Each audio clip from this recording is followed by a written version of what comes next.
All right, and before we begin, I'll go over a few instructions for participants. I'm sure that you've already attended a few sessions, so you're familiar. We are recording these sessions. We're going to ask that everybody who's not presenting go ahead and mute their mic. Each session is 20 minutes, including the Q&A. When your 15 minutes of presenting are up, I will stop you and give you a little reminder to pause for questions.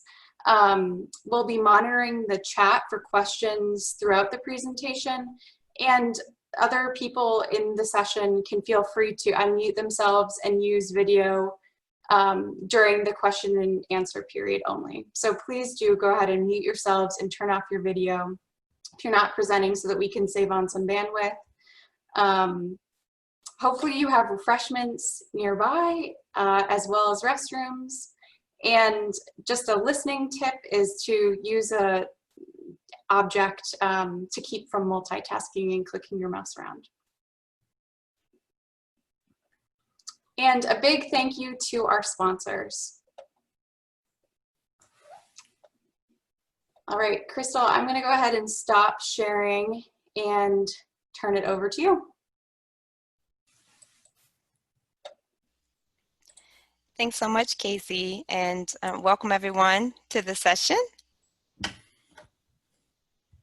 My co-presenters and I are here to talk to you about racial equity in the food system work group and efforts. So we are 3 members of that team that are here with you today. I'm Crystal Tyler Mackey with Virginia Cooperative Extension at Virginia Tech, and I'm going to ask my co-presenters to say hello.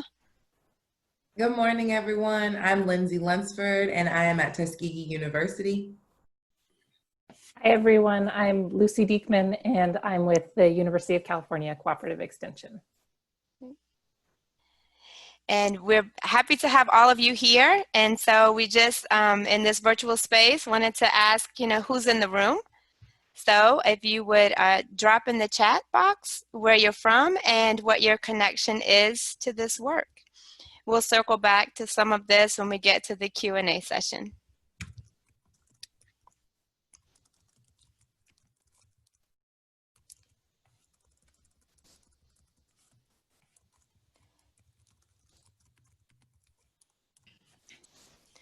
So in today's session, we'll do that basic intro, dropping into the chat box. We'll have a review of the history of how this work came to be, who we are, what we do, and we'll end with a closing quote and a final Q&A.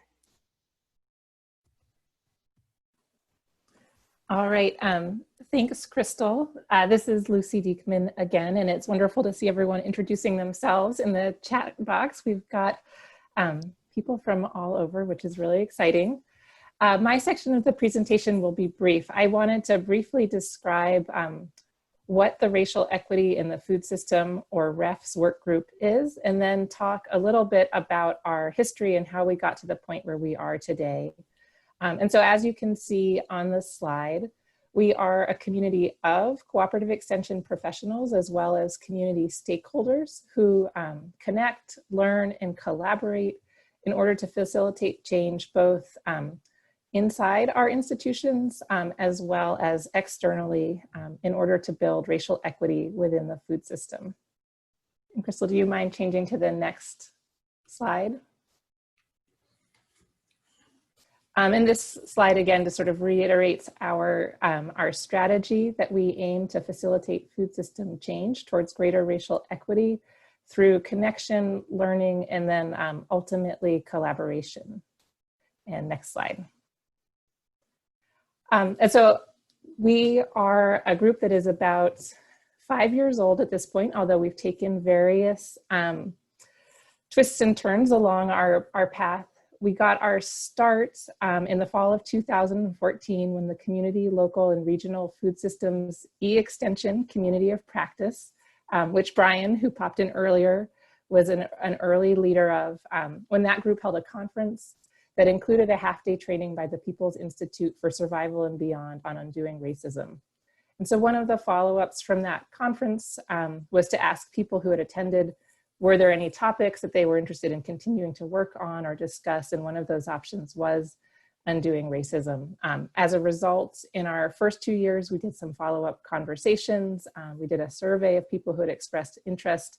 And that was really when we gravitated towards one of our focus areas around learning. People were really interested in having opportunities to continue to learn about these topics and to try to develop a shared language. And so as a result, we began hosting our first public webinars in 2017. And one of the very first webinars we did included staff members from Michigan State University's Center for Regional Food Systems presenting on their annotated bibliography on structural racism in the food system. And that was the beginning of what eventually became a formal partnership with them. We realized that there was good alignment between the work that we were trying to do and the work in racial equity that they do at the state and national level. And so starting in 2018, we became part of their Center for Regional Food Systems, which has been wonderful. We are all volunteers, but when we had no institutional support, we had a lot less capacity. So it's been really wonderful to be part of their umbrella. And so I think with that, I'm gonna turn it over to Lindsay to talk a little bit more about who we are. Yeah, so this is a photo of our current committee, and the committee has grown just in the time that I have been a part of the committee. Sorry, I was having a little bit of sound issues. I muted myself on accident. And like I said, the committee has grown just since I've joined the committee in 2018. We are not only diverse in demographics, but we are also diverse in region. So you can see by the universities listed, we have partners from 1890 institutions, 1862, 1994 institutions, all across the land grant system. But we're not, although we are specifically for and a opportunity and a place for cooperative extension to connect. We're not just made up of cooperative extension professionals. We also have a few nonprofit consultants and also government agency folk on our committee. And one person I would also like to highlight would be Renee Wallace from Doers Consulting Alliance. Renee has worked along with Rich Parag of Michigan State University to really convene and facilitate and help move the conversation forward. So not only acting as a committee member, but acting as a facilitator for the group. And so that we've also had some members that have dropped off in the past, but still actively either participate or support the work that we do. And yeah, it's a good board. A lot of people have wanted to come on and join us. And so we're really grateful and thankful for the folks that we have been able to bring together. It's a lot of really interesting minds. As you can imagine, our monthly calls are filled with a cross-section of what's going on across the food system, across our nation. And so if we go to the next slide, I would like to share a quote with one of the members of one of our past committee members. We call ourselves REFs, so Racial Equity in the Food System, REFs Committee. Joyce Senior from Oregon State University Extension. I'm gonna go ahead and read it out loud for those that might not be able to see the screen. And I think this quote really highlights what this work does and who this work serves and how it can be an asset to people in different places. So Joyce says, Oregon is a predominantly white state, and I think one of the biggest challenges I face is that I live and work far away from the urban areas where the largest concentration of people of color live. I'm the only Afro-Latina faculty in OSU Extension. My work is related to community food systems, and although I work with low-income and underserved populations, I have developed a deep interest and awareness on social justice and food justice issues that I cannot fully address through my current line of work. So, and this really highlights, and we thank Joyce for that comment, this really highlights what REFs does and how it helps people that sometimes might feel like they're working in a silo or working alone or the only one or the only person with this interest in their direct community. It's a place to kind of get out of that silo and connect with other people that might feel like they're in silos to really build community and to really make you feel supported and to have resources to draw from when you're trying to do this work.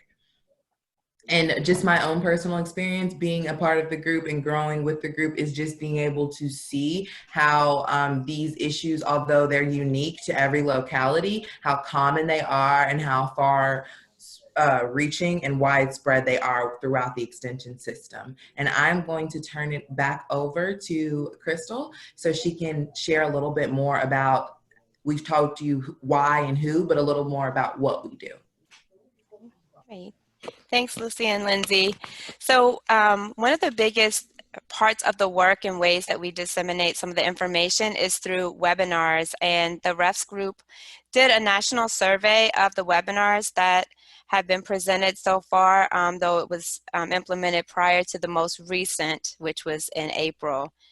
So what you'll see in this slide is a listing of the webinars that have been hosted, and for those in which we had registration and numbers, they are listed on the right. So for example, we did in December of 2018, Building Racial Equity Within Cooperative Extension, Tools, Takeaways, and National Strategies. There were 656 people who registered for that session, and that's what those numbers look like. The largest was actually the one that we did this past April, though the survey was implemented prior to that, where there were 913 registrants. So to build off of Joyce's quote that was shared, thinking that you're alone, the numbers of registrants who are logging in to have these conversations, such as the one in July, measuring racial equity in the food system, established and suggested metrics. 872 people registered for that session, and we wanted to share those numbers to say, you know, there are a lot of people who are interested in having these conversations. So just to know that there's a network of people who have shared interests and concerns. On the left, there are response rates. So for those who attended the webinars and completed the surveys, you see the response rates for each particular webinar listed on the left. And so to get into some of the response, we wanted to tell you that these responses are reflective of 710 individuals who attended webinars and completed the survey. So again, 710 responses are reflected here. And so the first question was, which best describes your organizational affiliation? And the largest percentage of people attending are at land-grant universities or colleges, which is at 41%. And that's followed closely by about a third of the participants coming from nonprofit organizations. So people are from, you know, multiple places that are logging in to have this conversation at the national level. Looking at demographics, about half of the respondents are between 26 and 40 years of age. And then the majority of respondents identified themselves as either white or Black or African American. One of the questions in the webinar, in that webinar survey, the national survey, asked, what are your top priorities in learning more about racial equity in the food system? And closely connected were the first two. Number one, learning how to use a racial equity lens in my work. So nearly a third of people had that interest as a top priority. Understanding and addressing issues of racism within the food system, pretty close, about a third. And then the third most frequently responded priority was understanding issues of racism within my own organization. And then we ask, what are the top challenges that limit your ability to work in the racial equity in the food system space? Number one, a lack of financial resources within my organization. And so, you know, further analyses are done on all of these questions, but for this one, we did want to pull out the responses from those who identified as white, as well as those who identified as people of color, and they're pretty close, 26% and 27%. Second challenge, a lack of personal knowledge on how to move forward. So people who had responded who identified as white, about 28% said that this was a top challenge. About 15% of those who identified as people of color identified this as a challenge. And third, a lack of support, interest, or priority by leadership. 16% of respondents who identified as white said that that was a top challenge. 24% of those who identified as people of color recognized this as a challenge or limitation. Then we ask, in the next 5 years, what level of progress do you expect your organization to make in reaching racial equity related goals? And so you see the responses here. A little over half said some progress. Close to a third said significant progress. And we, for the sake of time, we didn't add the graphic here, but we did want to point out there are some unique differences in this response based on where people worked. Nonprofit groups seem to be much more optimistic about being able to reach goals. So 43% of those from nonprofits believe that they would make significant progress in this arena over the next 5 years, whereas those at land-grant institutions, only 21% thought they would make significant progress. So we thought that was an interesting fact to share. So we wanted to call out ways that you could get involved with this work. And so you can find lots of information on the website, which is listed here, and we'll also drop that in the chat box. But there's a listserv where there's ongoing conversation and dialogue and resources shared. There are webinars, so you can attend the webinars. You can also view any previously recorded webinars. There's a set of tools that are listed on the website, so you can, employ those tools in your work and in your communities. And then you can share the information, share the resources, and make sure that others who have interest in this work and in this space know about the work that's happening with our work group. And at that, I'm going to turn it back over to Lindsay, and then we'll move into Q&A. Yeah, so before we went into Q&A, we just wanted to leave you all with a food for thought. So this comes from the book, So You Want to Talk About Race. And I'm going to go ahead and read this quote again for those that might not be able to see the screen. Okay, so it says, "You have to get over the fear of facing the worst in yourself. You should instead fear unexamined racism. Fear the thought that right now you could be contributing to the oppression of others and you don't know it. But do not fear those who bring that oppression to light. Do not fear the opportunity to do better." And so in that spirit, we thank you all for listening and attending, and we want to get right into the Q&A. So if you have any questions, we saw a few in the chat box about how to get the resources and the webinars.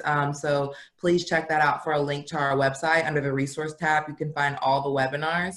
But the floor is yours, so please ask away.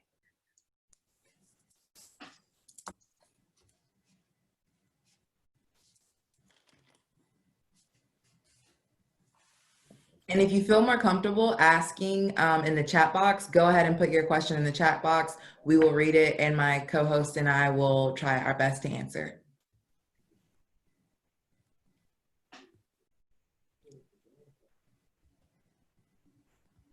Someone ask us something.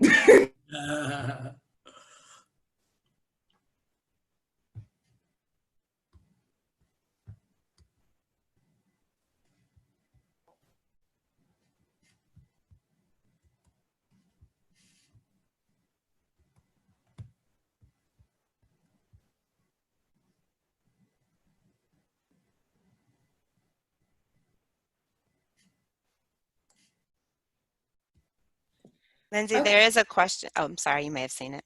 Oh, no problem. Thanks for reading that out. Is it possible for people to join the work group? I think Lucy unmuted. I think she was about to answer that question. Is that correct, Lucy? Sure, I can answer that one. I think beyond our steering committee, at this point, we have not figured out other sort of ways of formal membership in our group, although that's definitely something we are discussing. I think the best ways to be involved, if you're interested, are what Crystal already shared about joining our listserv so you can stay up to date on our webinars, participating in the webinars, sharing the resources, and certainly just to stay in touch with us, and we're happy to share information as we have it. I don't know if there's anything you want to add, Lindsay or Crystal. No, I think you got that one, Lucy. We can move Yeah. on. Thank you. To the second question, what type of conversations with the work group do you feel have been the most impactful for your work? We could highlight some of the ones that had the greatest attendance. Crystal, what were some of those that kind of had our large, and I think our last webinar actually had the most registrants. I think we had like 900 on that one. Yep. Yes, and then we also had a lot of interest in the metrics. People were really interested in learning the tools and how to measure racial equity within the food system. That had a great deal of interest as well. I would also, oh, go ahead, Lindsay. I would just say really quick, I think the one about structural racism within the land grant system and understanding inequity in funding between 1862s and 1890s was, I heard a lot of like, wow, and there was a big response after that one. Yeah, Lucy? that was in April. That did have a high response rate too. Thank you, Crystal. Yeah, no, I would definitely echo Lindsay when I hear people in my own work, separate from the work group, talking about webinars, the one that Lindsay just mentioned about inequities within the land grant system comes up often. I would say sort of in my own work and what I hear from colleagues, I think also what's really valuable is just sometimes seeing examples of the work that other people are doing, particularly people who are leading different types of efforts around the country. As the quote that Lindsay shared talked about, sometimes in our work we might feel alone, or we just not even if we don't feel alone, we may not have all the information about what are different models that people use elsewhere. And so for me, it's been super valuable to learn about really great work that's happening in other university and extension systems that I can then kind of bring back to the work that I do. So thank you, Lucy, because that was actually a natural segue into this question, which was, are there other work groups similar to your group? In other words, groups working on other types of inequity? And I would just say with that one, definitely. So what Lucy mentioned about the history and coming out of basically the coming together for racial understanding training. So, and I know Crystal, myself, I work with those, and Crystal's heavily involved in Virginia. So she can talk a little bit more about those, but all across the nation, Purdue, there are teams that are working in their state to convene and have conversations around racial dialogues. So although it might not be it is a national effort, but I'm saying it boils down into local on the boots community engagement around these issues. And so I would highlight the coming together for racial understanding work groups that are, or I'm not calling them work groups that are out there working. And I'm just responding to a request in the chat to share the quote again. So. Oh, and I see someone in here is part of one. Yeah, so if you're a part of a coming together, I know Rachel Wellborn is here. Shout out SRDC. So if you're a part of a work group, please just like say hey. Or also if you're in this chat and you're a part of a group that's doing work similar, please put that in the chat box so that people know.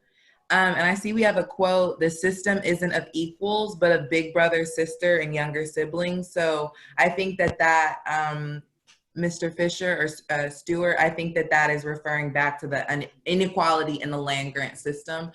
So thank you for commenting on that.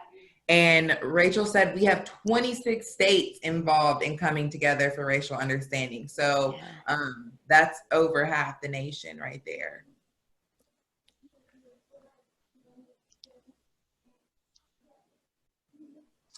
Great. Well, thank you so much for your presentation. I am going to go ahead and turn it over to Bo, who's going to present next, starting at noon in just a few minutes.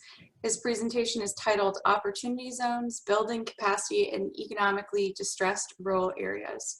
So Bo, thanks for sharing your screen. I think we'll just wait a couple minutes just in case people are kind of jumping Zoom rooms here.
All right, Bo, take it away.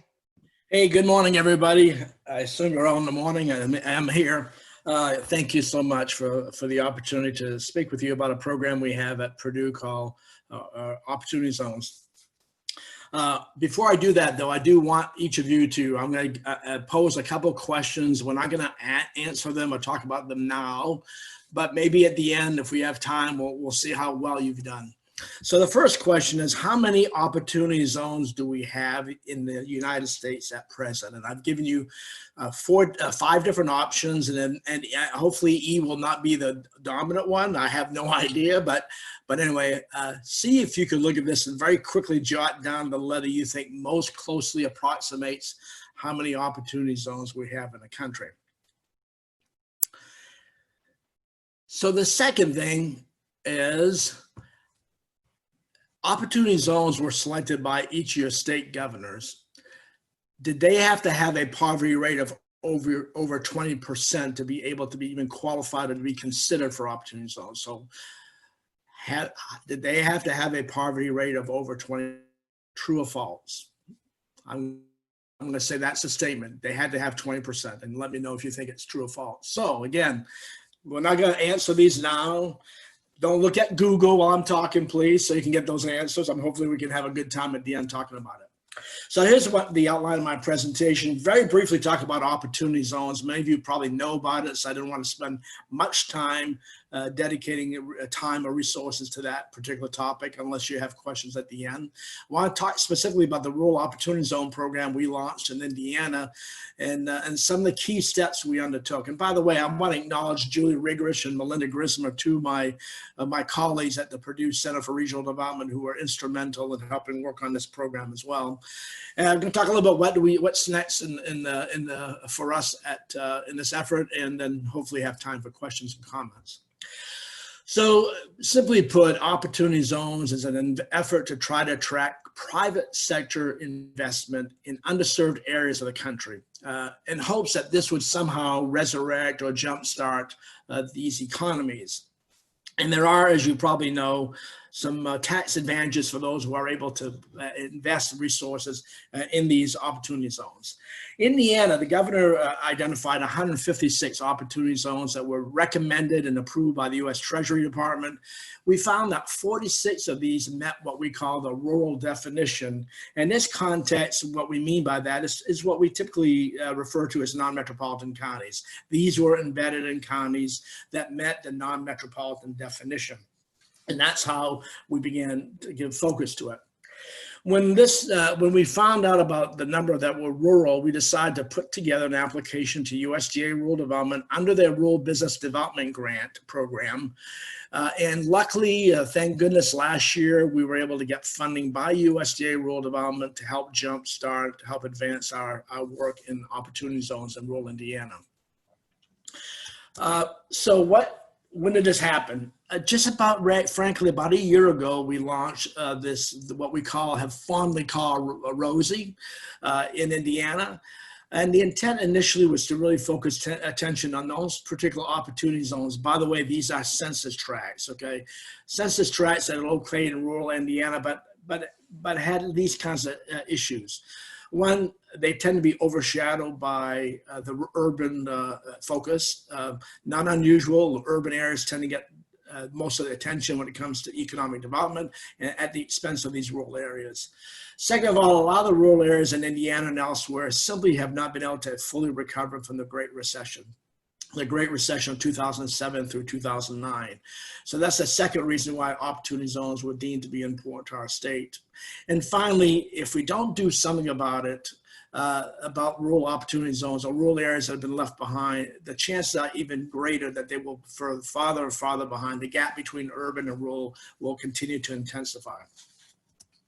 So what I've laid out here is what we as a team have identified as kind of a step-by-step process. You may see very lightly at the very bottom, we wrote a blog recently that really details each one of these steps. So at the expense of not spending too much time on these things, you can read the more details about it. But let me just say that the first thing we did is how do we build awareness? Incredible number of people, local economic development organizations, local officials, whatnot, had no idea what opportunity zones were about. So we used a webinar to help educate them about it, but also to target the 46 sites that would be potentially eligible to be part of our Rural Opportunity Zone initiative. We used social media, email lists. We had a list at our Office of Community and Rural Affairs and Indiana agency with whom we've worked in partnership on this effort. We really built awareness, and then we went through all these additional steps. And rather than spend much time talking about them, I'm going to walk through each of these steps in the subsequent slides. So the first thing we did is we put out a competitive program. Rather than pick and choose sites, we felt we wanted to allow everybody an equal chance, every site an equal chance to apply to be part of the Rural Opportunity Zone partnership with us. And of the 46, we received 15 applications. After reviewing the applications, we selected 6. Were these the most, were these the ones that are most needed? Yes. We felt there were some sites that absolutely did not need our help because they were doing such a great job. They didn't really, we didn't feel, despite the fact that their application was great, we felt they were not the ones who were in greatest need. So we selected these 6 sites, and you can see the map that you see on the slide is all the 46 rural opportunity zones distributed across the state, and the ones that are in yellow are the ones that were ultimately selected. Very much the southern tier and northern tier of our state.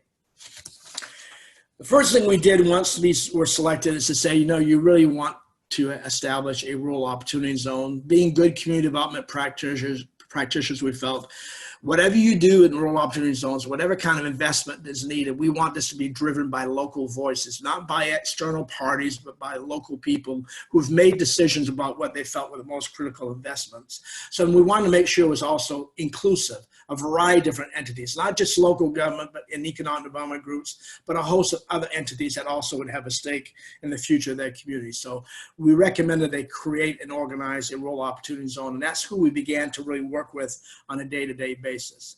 And in addition to that, after they were selected, we said, okay, let's provide some data to help them inform some of their decisions with regard to where investments would be most needed. So we did a few things. First of all, we've created with Purdue Extension and PCRD, the center I directed, we went ahead and created online data snapshots. We gave them information on a county-based population, economics, income, poverty, industry makeup, whatever, a whole host of different data that could really help inform them about what the DNA of their county looked like. In addition to that, incidentally, we drew on this information to help highlight, this is just a sample of how we highlighted in one of our counties, some of the positive attributes that were all secondary data, county-based. So this is a way to kind of make the case about all the different advantages that an investor might see in the county that they might potentially invest in. Then we began to create more of a census tract level data on each of the sites, really granular information on their demographics, on their economy, on local businesses, on land use. And again, that was to keep them well informed about their site. This is going to be really hard to see, but this is just a sample of a couple of the slides we had, or the kind of the data we had, all GIS related. One was the land use. If you're going to be looking at, for example, housing, you had to make sure that you identified a location and did that comply with the land use. If not, they would have to go ahead and seek an exemption. On the right hand, we had granular data of all businesses in their downtown. And if you honed in, if you really came in even more closely, it would actually give you specific information on these businesses. Again, they could get a real understanding of what the climate of their economy would be. Then Melinda Grismer spearheaded an effort to have focus group meetings with a larger array of people. In this case, we had 11 in one of our counties, and they were designed to help get them to provide input on if we were to attract investment, where would these investments best be addressed? And so we looked at commercial properties, business activities, housing, healthcare, broadband, and she captured the key essence of what these individuals felt were really critical to the future of their community. So those are the first 4 things I just went through, and I want to then tell you the next 4, what we've been doing, and that is we began to conduct workshops on site with these particular opportunity zones. So here's a sample of the agenda. Not only did we want to get them together, but we wanted to help give them a framework to build a plan. What kind of projects would they be looking in? And we wanted them to draw on the data that we gave them, coupled with both the qualitative and quantitative data, and help them come to a decision about what would be the 2 or 3 major projects they want to pursue. And then we get them through a subcommittee so they can really deep dive, discuss each of these activities. Here's a sample of what the investment prospectus looks like. We did a lot of work looking at various prospecti, I guess, that were out there, Louisville, South Bend, Michigan City, and Indiana, other places across the country, and tried to build the best of what we saw with regard to items to highlight an investment prospectus. Also keeping in mind, this is New York City. This is not New York City or Louisville, Kentucky. These are small rural communities. What should we highlight? And what we have here is really the framework that we provided to them. So first of all, we said, give us a brief history of the community, what's the prospectus all about, and then an introduction by some key local official, a mayor, a community leader, a local economic development entity, somebody who introduced an investor to the community. Talk a little about the data about the community, some key assets, and then an introduction to the opportunity zone sites. And then they were to highlight each of these projects. Made a decision early on that rather than make this is not a strategic plan. This is not one that's going to cover everything, the waterfront. It was going to be an investment prospectus that really highlighted 2 or 3 of the most critical areas in which they felt private sector investment would be not only important, but would be attractive, because ultimately these individuals don't want to throw money at something that's going to be a losing proposition. It had to be something that had a possible good return on investment. So they were to highlight those projects and the specific things they want to hone in on, including architectural designs, the cost of the projects, how much money may be provided locally, and what may be provided, what state incentives may be available and whatnot. Then we talked about the community buy-in. Obviously the rural opportunity zone, the team was a demonstrative of community buy-in, but also the focus group sessions that Melinda Grisma gave leadership to was again designed to say, this is not something that a couple of people created. It was really community engagement, vetted locally, and the projects that were selected have had community buy-in. Then we talk about why invest in the opportunity zones. In this opportunity zone, we want to demonstrate this community is vibrant, a history of collaboration, has some success stories to highlight. They're saying this is, coming here makes sense because this is a community that really is committed to making a difference in that opportunity zone. And then we highlight what's the benefit to you in terms of federal tax benefits, state investment options, and maybe even some local investments that are that were being provided by the community. And then we had additional contact person and whatnot. So that's what that looked like. We want to show you very quickly a sample of one of the sites. It's Kentland, but Kentland is in Newton County. This is the beginnings of what an investment prospectus is beginning to look like in that community. And this was created by Vast Creative Company. They actually hired an entity to take all of our information, our framework, with regard to investment prospectus, and they began to put this in a very attractive market piece that they'll be providing, finishing up in the next month, I think, is when they're going to finally be done. Finally, a couple of final areas, marketing strategies. Once that prospectus is done, we're actually looking at highlighting this in at least 2, if not more, key websites. One of them, an economic innovation group. For those of you who know very much about opportunity zones, this is these are national. This is a national group that's doing some of the best work in opportunity zones. They are very open to highlighting the work we're doing. The prospectus will be highlighted in their website. Indiana has their own opportunity investment consortium. That'll be highlighted there. A couple through a variety of other channels as well. We've had some private discussions with private sector entities that are really responsible for connecting investor with potential investments. They have been very receptive and interested in what we're doing and how anxious to get these different documents available for them to be able to showcase and try to connect investors to our communities. So what's next? We have a few things. COVID-19 threw us for a loop. We were going to have all these workshops completed this summer and the prospectus pretty much done by fall. Rosie, COVID really made things difficult. So now we, in those sites that we've not had a workshop, we've created a virtual version of our on-site workshop. Those are starting soon. We'll finish all those in the next month or two. We then want to work on grant opportunities aside from private sector investment. Are there grants out there that might really be a great connection to what they're trying to do in their community with regard to these projects? And third, we have prepared a new proposal to rural development for the Rural Business Development Grant so that we can hopefully choose 6 more sites that will be part of this initiative. We've got a lot of requests from communities that saying, will this program be expanded? Because we're really, really interested in being part of it.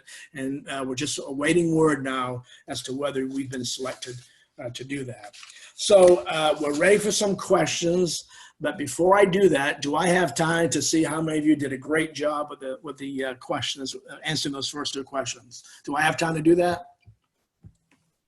Yeah, I think so. Go ahead. Okay, so, and unfortunately, I cannot see people's chat box here, maybe because the way I have this all set up here. So let's go ahead and see how many, let me stop sharing here and see if I can see the chat box. All right, everybody. How many opportunity zones are there? Does anybody want to venture a guess? Feel free to write it in or open up your mic and ask and state it. Anybody know?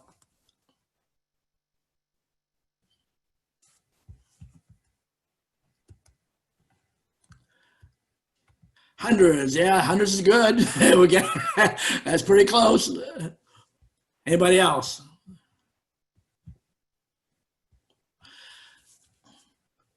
Okay, in the sake of time, there are 8,760 opportunity zones in the country. Okay, so very, very competitive. That's why we think the opportunity zones, having a good prospectus is pretty important.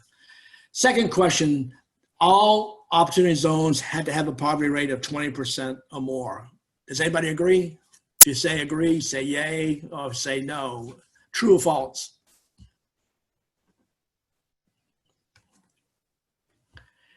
Nay. Okay. The answer is no. In theory, all sites had to have a poverty rate of 20%, but every governor had the opportunity to have a 5% of those that did not meet those criteria. But they had to be contiguous to an existing opportunity zone, but they may have had a higher the income may have been higher, poverty rate may have been lower. And if you go look at your opportunity zones in your state, you might magically see that some of these opportunity zones are located contiguous to some of your major universities. So one would argue that that didn't meet the condition, but some of them did, but the governors had a 5% flex in which sites were selected. And by the way, only 25% of all the sites in the states that met the conditions of poverty were actually selected by your governor, okay? So with that said, let me open it up for questions.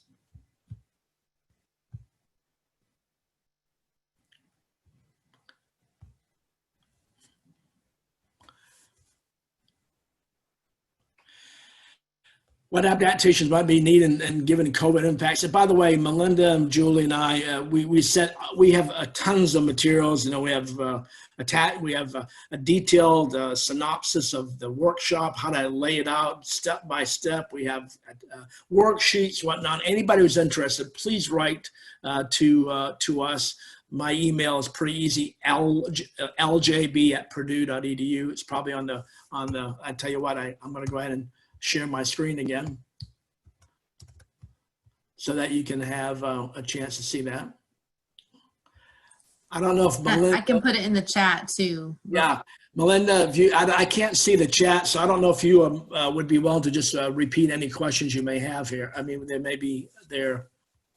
Yeah, I don't think I see any questions. Julie, did you? So one question Sure. just came through from Catherine. She says she missed the first minutes. How are they established? I think they are already established in my county, but not being done with them. All the governors established these. The governors of each state were asked to select all the opportunity zones. And so they were selected in 2018. And if people say, well, will there be more opportunity zones? As of now, the answer is no. The ones that have been established are the ones that's the one that's going to be. So there's no more at this point being approved. Hopefully that helps. Other questions? I think I'm about done, though, aren't I? You can go ahead because we have a 5-minute buffer. So okay. There was another question I think that you just answered. Is there a chance that the criteria for the opportunity zones will be examined with the possibility of expansion? Yeah. Right now, the answer is no, unless the U.S. Treasury Department changes its mind. And by the way, many of you probably know this. This was passed out of it when we had the 2017 tax cut. Included in that tax cut was the proviso language for the creation of these opportunity zones. There's a lot of concern in some places with regard to gentrification. Rural areas, I don't think we have to worry about that. But in urban areas, there's concern that gentrification will really displace individuals and families who are probably lower income. And that's a real big issue. I know some urban leaders are trying to avoid that happening and making sure that those who are being impacted are given a chance to really be effectively accommodated in that vicinity, in that location. So. There's one more question here in the chat too. It says, are there criteria beyond poverty level that have been considered for this? Yeah, yes. There's actually some additional information, and I don't know if I remember that. It had to be. It also has an income. It had to be like I believe 80% or lower of the national. Actually, 80% of the state income average, and I think it's median income average. Unless it was a metropolitan area, and it had to be if it's in a if the opportunity zone was in the metropolitan area, it had to be 80% of the metropolitan counties' median family income. Don't hold me exactly to that, but it's something to that effect. But there was actually an income requirement as well. Hey, Bo, it's Cindy Barber. So I am working with a Rosie in my community, and I just want to point out I really appreciated the inclusiveness of residents in the Opportunity Zone, because I recall one of the gentlemen at our focus group describing his neighborhood as the ghetto in our community, and so we really shifted that, and now he is out there talking about it being an Opportunity Zone and what that means to him and the future of that area and that part of the community. So that's just kind of on the personal level, but I think it's also instilling some pride for those folks that live in those areas that the good things are happening there, and they're excited about that. Thank you. And I think Melinda will agree, there was an explicit effort made to make sure that those focus groups included people who are from the impacted opportunity zone, that we were not going to do to them. They were going to be part of the decision to make where these investments need to be made. And that was an effort that the Purdue team really made, a really conscientious effort to make sure the voices of the people living in these opportunity zones were heard.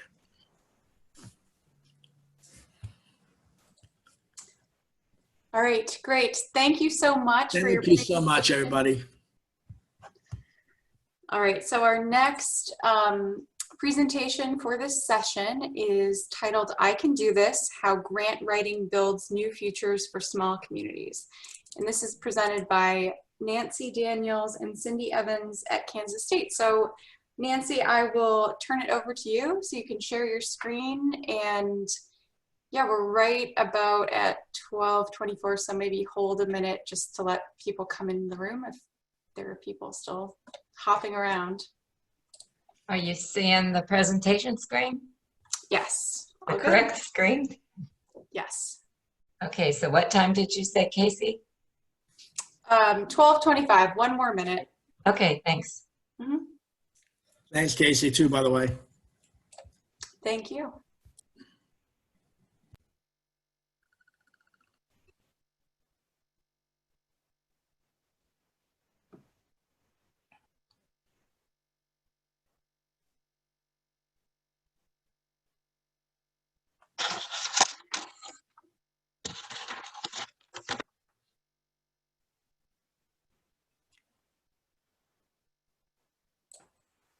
Okay, Nancy, you can go ahead. Start. Cindy Evans Yes. is going to start.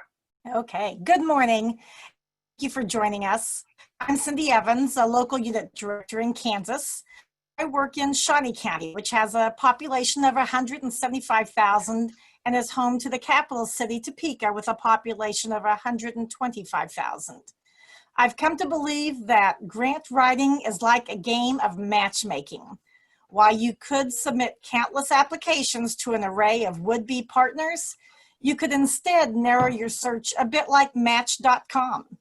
The characteristics you're looking for would be a funder who shares your passion for the effort you need funded, or a person or organization whose mission is furthered by the impacts that you'll be achieving if this project is funded. When you can identify the types of funders who would be a good match, you'll know who to ask to the dance. Nancy Daniels is a community vitality specialist with K-State Research and Extension.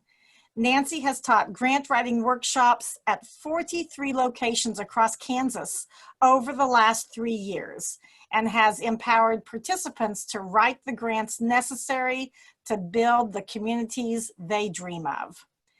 I'll let Nancy tell you more. Great, thanks, Cindy. Imagine how many nonprofits and community organizations have lost the ability to raise money for their causes in the past 3 months. These are organizations that make our communities thrive. And I'm here with Cindy to tell you how we teach grant writing and to offer the curriculum to you if you'd like to implement it in your state. In Kansas, we have local extension offices in all 105 counties, and we pride ourselves in being locally driven. While local extension units like Cindy and her educators provide many local programs without assistance, the programs on this list are guided by our state specialists to support the work of the local agents. And grant writing is one of the programs that I present. The way that local communities become aware of the grant workshops is one of 2 ways. Either the local agent asks to host the workshop, or many times an individual hears about the workshop and reaches out to me.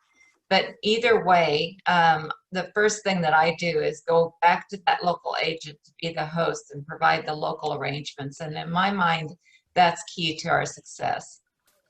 Because the agents know their communities, they have generated wonderful crowds. And over the past 3 years, I've got updated information from what Cindy shared with you. We have held 58 workshops to almost 1,600, almost 1,700 participants, with an average enrollment in each one of 30. Cindy had a workshop last year that had more than 60 people in it. Mm-hmm. Most outreach is done by the local communities. However, I have a list of state partners that I promote the workshops to. There are people who have local contacts, such as the Kansas Department of Commerce, the Kansas Farm Bureau, the Kansas Association of Counties, school boards, libraries, and hospitals. The local agent provides a list of emails for follow-up after the workshop. And this is important so that I can send out the class materials afterwards, but also so that 6 to 12 months after the workshop, I can measure medium-term outcomes. How many grants have they written? And we've just completed the most recent survey, which jumped our totals from what you might have read in the materials from $6.7 million to $11.3 million of successful grants that were written by our grant participants. 50% of our grant workshop participants have never written a grant. And on the other end, 14% of them have written federal grants. And so I do worry sometimes because I consider this kind of a basic class, but the 14% that are there who have done successful federal grants have told me that just setting aside the time again to think about how they're presenting their problem or their opportunity statements, their outcomes, how they're doing their activities, or how they're communicating their evaluation has been important to them. I don't lose people at lunchtime. They stay with me the whole time, and that's very affirming. So I've thought about why have we been so successful, and it's deeply meaningful to me that a first-time grant writer says, I can do this. Since 50% of them have never written a grant, I think that's important, just their willingness to try. The local state collaboration that Cindy and I represent is another thing that I think is key to it. Utilizing proven grant resources, the program logic models from the University of Wisconsin are key in our presentation. I introduced the Purdue Online Writing Lab, which I think is a great resource. But the Grantsmanship Center's workbook, Grantsmanship Program Planning and Proposal Writing, really helped me. I got some clarity about how to present this clearly when I went to followed their workbook. And then I think one of the things that works about it is that because I'm the person that goes around all these workshops, I hear lots of great real life stories from local people who have written grants, some examples of how people have communicated well. One story that I just love, and it occurred very early on in tiny Nortonville, Kansas, a community of 250 people. They had 40 grant workshop attendees that night. And I like to say that if you can communicate it as well as this firefighter did, then you can ask for money from anywhere. So at the beginning of the workshop, we asked them, what would you write a grant for if you were to write a grant? And that night, there were 3 different teams of volunteer firefighters.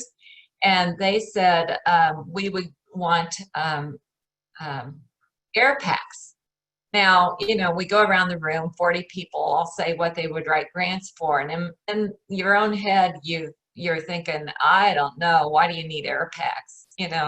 You're never going to get to a house fire in time to need an air pack.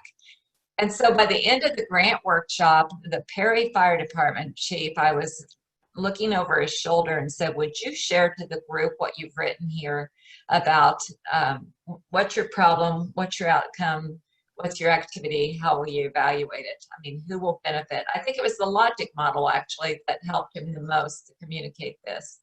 He said, the problem is we need air packs. And the reason this is a problem is because volunteer fire departments, when they give training to volunteer fire departments, you have to bring your air packs.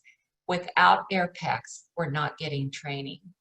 And that statement just gets me every time, even though I've told it probably 59 times now. And he said, now who is affected? He himself said, we may never go into a burning building. By the time we get there, they may be pretty involved. But an air pack would enable us to help a county sheriff who is doing an underwater search.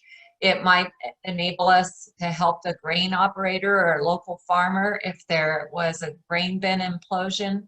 It would help us if there was a construction ditch that failed, and we could help with that. And so that communication was so important. And then in the back, again, back to how we benefit from each other's input.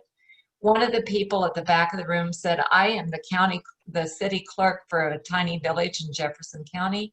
And I can tell you that when our local fire department got more training and became a higher certified organization, it saved every homeowner $300 per year on their home insurance. Well, at that point, everybody wants to open their wallet and throw money at backpacks for these guys because we all have a stake in it. And I think those stories start to make it real to people.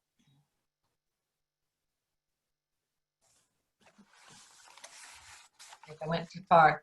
So all of us know, you've heard it in the other presentations, that the really effective community development doesn't happen without partnership.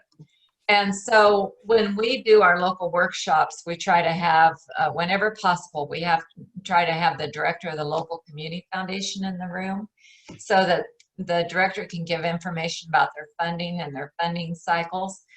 Because a lot of these are newcomer first-time grant writers, we encourage them to make the community foundation one of their first applications.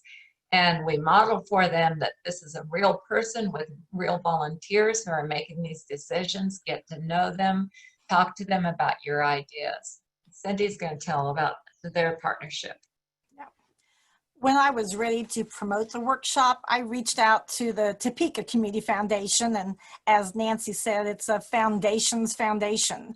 And while they couldn't make their list of members available to me, they were happy to share the workshop information with their nonprofits who are always looking for funding opportunities. The Topeka Community Foundation is so well revered in our community that just them promoting our flyer, I believe, gave credibility to the program offering. And we had 55 at that first workshop, and as Nancy had said, over 70 at the second one. But their stamp of approval made all the difference. I don't know the updated number, but I believe they serve over 175 nonprofits here in Topeka. And so their connections made all the difference. Right. 2 years ago, maybe it's almost 3 now, a member of the Kansas Library Association attended a workshop, and at lunch he said, "Would you train all of our library directors?" And he hadn't even gotten the sentence out of his mouth before he said, he realized himself that the real value of the workshop came from the library directors being embedded within their communities training so that they knew what others were doing. And the library system has become a really important outreach partner. In Topeka, we have a fantastic library, and that partnership is just invaluable to us here as well. If we are partnering with the library on the program, the space and the equipment, are free to us, and they're also able to accommodate a lot of the accessibility needs that we sometimes get requests for. This grant writing program fell under the needs of the business librarian, who at the time was very new in her position, and she had just been challenged by the library board to offer a grant writing workshop herself. But she quickly realized that she didn't have the expertise, and so she called K-State Research and Extension looking for the expertise. I had to tell her I didn't have the expertise either, but I knew who did. And so with that partnership, we were able to bring Nancy to town and teach that workshop, and we had her experience and expertise. And I had, as a local partner, the opportunity to promote a really high quality program that I didn't have the expertise myself to teach. And in doing this, I felt like we met the needs of all the partners. The library was able to offer this grant writing workshop that they wanted to, and also bring 70 people into the library. But the connections that I made, because we took the registrations, that still works for me today, because the connections by getting the registrations, being in the room, making connections with partners that sometimes I work on projects with, and sometimes the people are brand new to me, they have come to future other workshops I offer, like board leadership training. And so those connections are still benefiting me locally. Cindy, we expected that bringing new funding in would benefit, would increase each of the 7 community capital areas described by Cornelia and Jan Flora. But the biggest surprise was how it built social capital. The participants do group work together to get feedback from each other, and the group work is consistently cited as one of the most highly valued parts of the workshop. As a result, we began to ask the participants if they would allow us to share their contact information with the rest of the class, that contact information that Cindy shares with me. And the answer has always been yes, I want to know who's in this room with me. So we've started to do that. Cindy, was there anything else? Maybe No, you I don't know covered if it. there's anything more I need to add at this time. Okay, and then I might say that the part of the motivation for this particular library, some of our libraries have a resource called the Foundation Center Online, and they've paid a fair amount of money for that license, and the Shawnee County, Topeka Shawnee County Library is one of those. And so being able to tell people we have, I talk about that in the workshop, saying, you know, here's the places in Kansas that have this database of grants that are available, and it's yet another opportunity for you to get that information.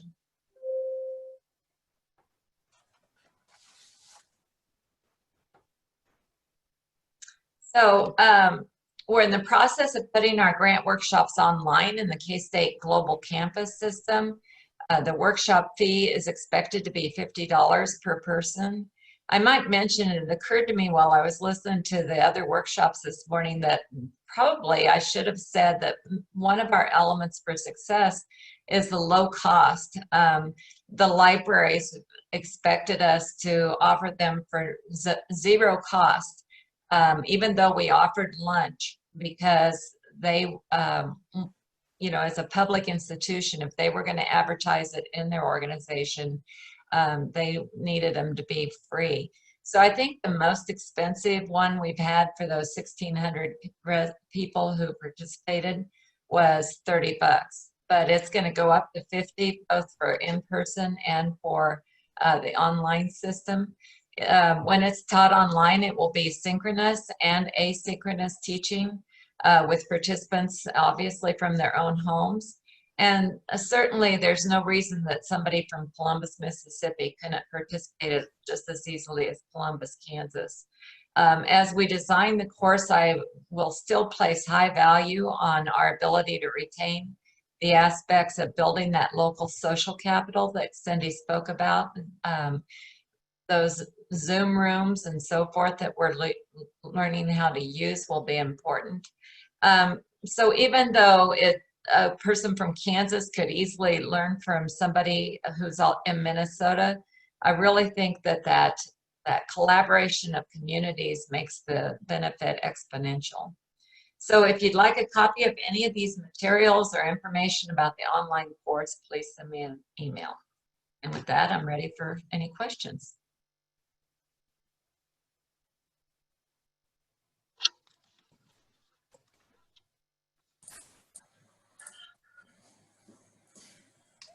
Hi, I have a question. Oh, go ahead, Krista. Wanted to ask about the $50 fee, the low cost fee. What does that go toward? And I was just thinking about, like, is that a way to reduce it in other places? Well, when we do it for a global campus, there are some setup fees. Is it the online fee, or is it the other fee that you were thinking of? You had mentioned at the end there. Yeah, the online fee. Okay.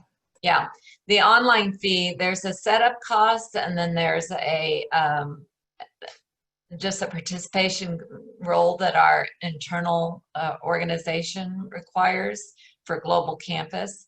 But we expect to make a little money on it too. And certainly our budgets are showing the need.